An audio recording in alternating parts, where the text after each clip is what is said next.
this form's a good practice with our algebra skills that we've been dusting off a little bit. The shortest side of a triangle has length 14. The other sides have lengths x plus 1 and x plus 3. Find the value of x that would make the triangle a right triangle and give the length of each side. So we learned on Friday what makes a triangle a right triangle. What stipulation has to be true if I give you 3 side lengths, 17, 21, and 24, how do you decide if those side lengths make up a right triangle or not? What do you do? What do you test? Of course, yes. You put it in the Pythagorean Theorem, and you see if it makes the Pythagorean Theorem true. If it makes the Pythagorean Theorem true, then yes, it's a right triangle, and if it doesn't make it true, then it's either acute or obtuse. All right, so I would begin this warm-up by sketching a picture. It says the shortest side is 14. The other sides have length x plus 1 and x plus 3. I knew x plus 3 was the hypotenuse because obviously hypotenuse is always the longest side. All right, so we know that in order to be a right triangle, it needs to fit the Pythagorean Theorem.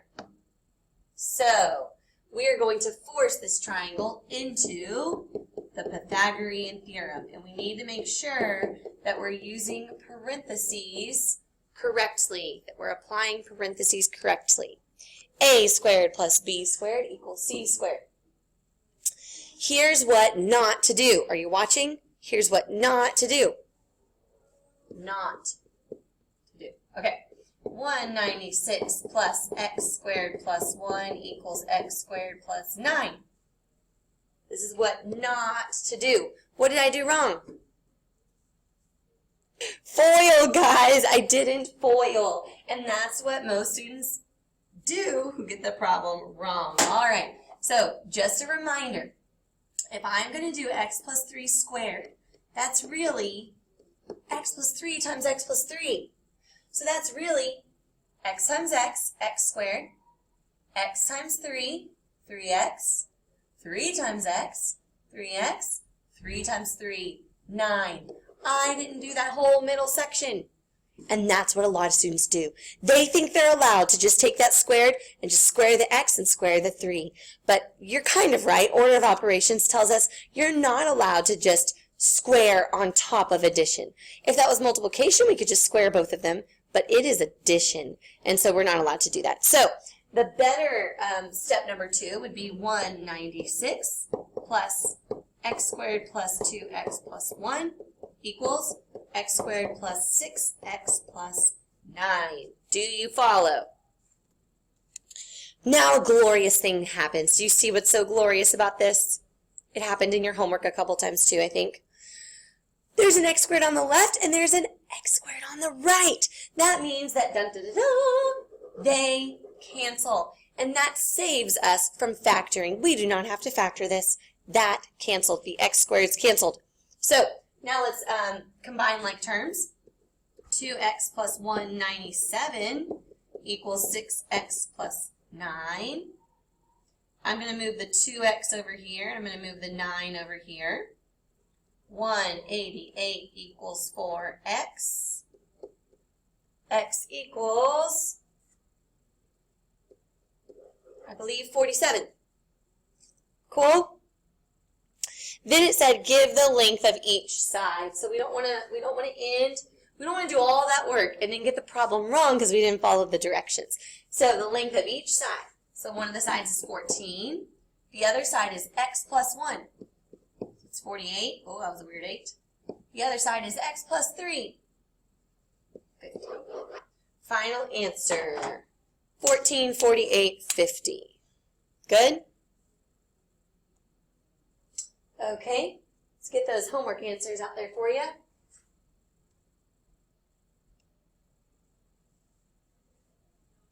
Now, the homework said to round. But I talked about in class how I wanted you to have your answer as an exact radical, but I feel bad because the homework told you to round, so I put both ways on here.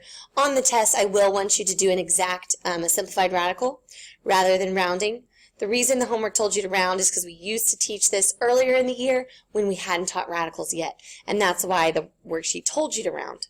But in the future, I won't let you round. All right, let's look at the geometric mean worksheet, that homework, and let's start with number 10. Now, when you have multiple variables in one problem, I want you to ignore two of the variables. I don't even want you to look at them. I want you to pretend they are not even part of the problem. So I'm going to pretend that x isn't there. If I can't see you, you can't see me, right? My daughters do that when they're in trouble. They're like, don't look at mommy. Don't look at her. If I don't look at her, she can't see me. Anyways, okay. So we are trying to solve for y. And we need to know which proportion to use. There's two proportions. Have them sitting in front of you right now. I want them sitting in front of you, those two proportions. You pick the proportion based on what you're looking for. I'm looking for the altitude. Only one of those two proportions has the word altitude in it. So I'm going to use the one that says hypotenuse part 1 over the altitude equals the altitude over hypotenuse part 2. Now I need to be careful. I don't use 30 and 6. That's not hypotenuse part 1 and part 2. No, it's not. 30 is the hypotenuse and 6 is one of the parts. So I did need to do some subtraction and I needed to get the 24. So the altitude, y, is the geometric mean of 6 and 24. So all we're doing now is literally the square root of the product. We're doing y times y squared, 6 times 24. Oh, look at that. Beautiful. 144. Y is 12. Then, I promised you that after you found one of those three variables, I am totally giving you permission to use Pythagorean Theorem the rest of the time. You can do 12 squared plus 24 squared and take the square root and you can get x. 6 squared plus 12 squared and take the square root and you can get z. I'll show z doing the proportion way, but know that you can do Pythagorean Theorem. After I do z, I'm going to move on. Okay. Now we're looking for z. Z is a leg, so we're not going to use the proportion that deals with altitude. We're going to use the one that deals with a leg. The proportion says hypotenuse, which is 30, hypotenuse over leg equals leg over adjacent segment. So we've got the 6 and we've got the 24. Those are the two segments of the hypotenuse. I want the one adjacent to z, and in this case it's 6. If you were finding x, it would have been the 24. Okay, so z is going to be the square root of 30 times 6. I'm not going to spend precious class time factor treeing that because you can do that, okay? Number 13. Once again, we need to ask ourselves which proportion to use. We don't know the altitude. The altitude's not labeled. We don't know it. We're not trying to find it. So we're not going to use the proportion that deals with altitude. We're going to use the proportion that deals with the leg. Okay? So that proportion says hypotenuse. What's the hypotenuse? Be careful. It's not 5. It's not x. It's not 5x. It is 5 plus x. So hypotenuse over leg equals leg over adjacent seg. The adjacent seg to x plus 2 is x, not the 5, but the x. Now we cross multiply. X times 5 plus x is 5x plus x squared. I distributed my x. Now, I'm just going to FOIL. I'm going to FOIL automatically, and I'm not going to show my work, okay? X times x plus 2 times x plus 2. X squared plus 4x plus 4. Oh, yay! The x squareds cancel, just like in the warm-up. Subtract 4x from both sides, and looky there. X is 4. Cool. You have to know how to FOIL, and you had to know that x plus 2 times x plus 2 was not x squared plus 4. Okay? Last one, number 14. The altitude to the hypotenuse of a right triangle, I would stop right there, and I would draw a picture where it's a right triangle and an altitude. The altitude to the hypotenuse of a right triangle divides the hypotenuse into segments with lengths in the ratio of 1 to 2. When I see that word ratio, that is a key word to me. It's a key word. All right, sorry. When you say ratio, it should clue you in. It should be a red flag. I need to attach an x to each of these because this does not equal 1 and this does not equal 2, but it's in the ratio of 1 to 2. So I'm going to label it 1x and 2x. The length of the altitude is 8. Solve for the hypotenuse. And maybe we'll get away with not rounding. Let's see. We know that we're going to choose the proportion that deals with altitude because that's what we were given. So I'm going to do the one that uses altitude. Hypotenuse part 1 over the altitude equals the altitude over hypotenuse part 2. Cross multiply. 8 times 9 is 64. 1x times 2x is 2x squared. Divide by 2, divide by 2. Look at that. It's so pretty. Not really. X squared equals 32. And then we factor tree the 32. I'm not sure I did the exact answer on that one on the homework, did I? Final answer on that one, 2 root 2. Oops, that looks like a weird 2, sorry. 2 root 2, final answer on number 14. I want you in your notes to draw a right isosceles triangle and label everything you know about it. Draw a right isosceles triangle and label everything you know about it. Today's lesson only deals with right isosceles triangles. So what we're going to learn today only works for those type of triangles. They come up quite often in the real world, so it's worth giving them their own day, their own lesson. They're in the spotlight.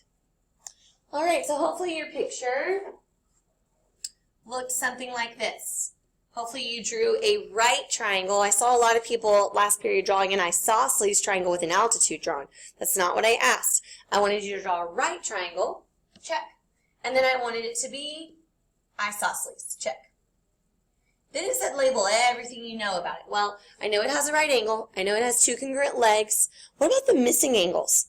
What about these acute angles right here? What do we know about those? We know something about those. We actually know their exact measure, not just something. Yeah, they're 45, 90 divided by 2. So today we're studying right isosceles triangles, sometimes nicknamed isosceles triangles. Get it? Like a rhinoceros.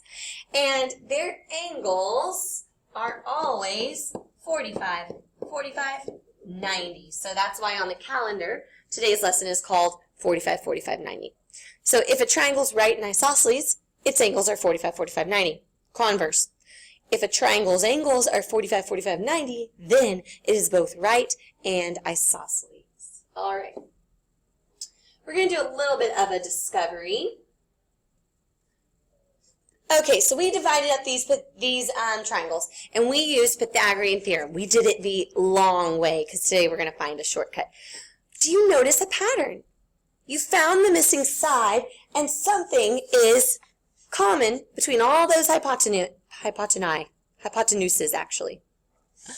Notice that each hypotenuse is the leg, it's the leg multiplied by root 2, right? It kind of follows a pattern. Look at A. 5, 5, 5 root 2. Look at B. 3, 3, 3 root 2. C. 1, 1, 1 root 2. D. X, X, X root 2. That is not a coincidence. I didn't just pick the 4 triangles in the world that this happens to. This happens to every triangle that is both right and isosceles. So this is an awesome thing we discovered, because now that we know this pattern works for all of them, we get to use the pattern and we get to throw Pythagorean Theorem out the window for these type of problems. We get to use the shortcut. You may go ahead and write this down. 45, 45, 90 triangles. Both legs are congruent, and the length of the hypotenuse is square root 2 times the length of each leg. X can be anything you want it to be. And if the triangle is 45, 45, 90, it will fit these side proportions. It will fit the proportions. By the way, this picture right here is on your formula chart. So not only is the rule super easy to use, you don't even have to memorize it. Good news all around. Okay, so let's just apply this new rule. The examples are going to start off very, very easy, and they're going to incrementally get a little bit more difficult as we go. Okay? I'm going to skip that because we don't have time. Okay, here we go.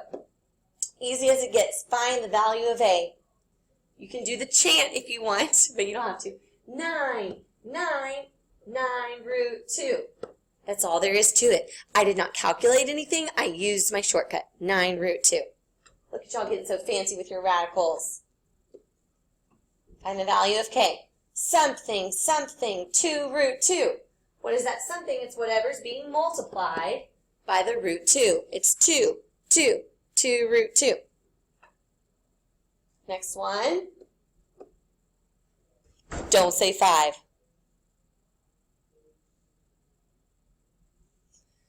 Don't worry.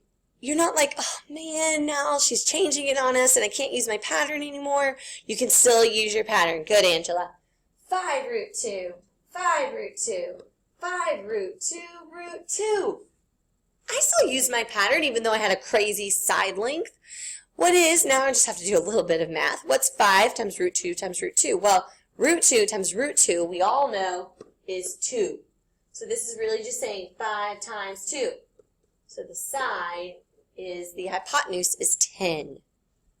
You could think of it as 5 times root 4. Square root of 4 is 2. 5 times 2, 10. I told you each one would get a little bit tougher as we go. This one's a little bit different. This one doesn't have a 6 root 2. You can't just say that h is 6. Now, when we're going from a leg to a hypotenuse, we are multiplying by square root 2. Well, if we want to go from a hypotenuse to a leg, what's the opposite of multiplying? Dividing, of course. So when we want to go from a hypotenuse, we divide. When we're going to the hypotenuse, we multiply. And that's all there is to it. This 6, I can't see the root 2. I don't know where it is. I have to extract the root 2 out of the 6. So I'm going to take 6 and I'm going to do the opposite of multiply. I'm going to divide. And then we learned last week that it's not proper to have a radical in the denominator. So we're going to rationalize the denominator. So we get 6 root 2 over 2. That's going to cancel. And it's actually going to be 3 root 2. You can always check your answer by doing the chant. 3 root 2, 3 root 2, 3 root 2, root 2. Well, that's just 3 times 2, which is 6. So we got our answer right. We checked our answer. So going to the hypotenuse, multiply. Going from the hypotenuse, divide. All right, number 5 and 6. Give you a minute to look at it. All right, let's go over the answers. 2 root 3, 2 root 3, 2 root 3, root 2. Final answer, A, is 2 root 6. Since the square root of 3 and the square root of 2 are both radicals, I'm allowed to multiply them, and that's where the root 6 comes from. Number 6, look, we are given the hypotenuse. When you're given the hypotenuse and you want to go backwards, you need to divide by root 2. So I'm going to take my hypotenuse, and I'm going to divide by root 2. The great news is that 6 is divisible by 2. They're both radicals, so you're allowed to divide them. So, the legs are both 5 root 3. All right, let's try this one. One more minute. So you've seen this on your homework a couple of times. I'm going to take that 19, and I'm going to subtract 7 from it, getting me a 12. It says find the hypotenuse. So then I just use my brand new rule. 12, 12, 12 root 2. So you know how I'm always telling you to look for perfect squares? Now I want you to always also look for 45, 45, 90 triangles because they will save you time not calculating Pythagorean Theorem. All right, this is the last problem I want to do, and then y'all can begin your quiz. Solve for x. All right, so to solve for x, we need this piece, and we need this piece. So we need to be careful. To get that first piece, we're going to do plain old Pythagorean Theorem. 8 squared minus 6 squared. Take the square root of that. Square root of 28.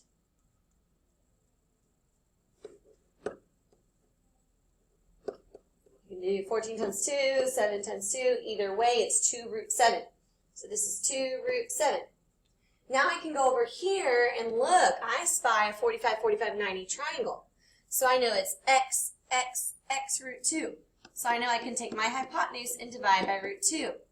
And I get 14 divided by 2. I get root 7. So now I'm going to add them together. That's a 7, by the way. Root 7 plus 2 root 7.